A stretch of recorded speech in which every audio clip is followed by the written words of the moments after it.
Gio, kumusta? Na ngayon sa TNT ka na.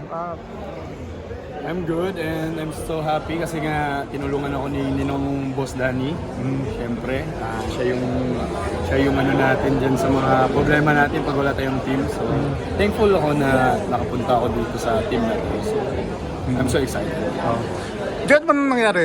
Kasi yun nga, nag-expire contract mo, medyo may mga confusion, matitrade ka, nag-matin ka practice, ano bang ano? Kung ano naman mangyari sa akin, I'm so ready na. Kasi nga, nung nag-usap kami ni Boss Danny about sa problema ko sa ganun. So, papakondisyon lang ako. And then, nag-ensayo ako nag-try ako sa TNT. So, ready ako lagi kung ano mang mangyari. Kung may trade or what. So, at least ako, sa sarili ko ready ako. Kasi expire ako nung August 31. So, 1 month nag-ready talaga ako. Nag-usap pa kayo ng Northport or yung bagong management before nangyari to? Actually, nung patapos na yung September 30, tumawag ako. Tapos tinanong ko anong plano nila sa akin. So, sabi nila sa akin na meron na akong trade kay Justin Chua. So, sabi ko, sige, hintahin ko na lang kung ano mangyayari. So, yun naman pinag-usapan namin ni Boss Danny na sige, ready lang kung ano mangyayari sa Then, paano tumawag si TNT na to make it official?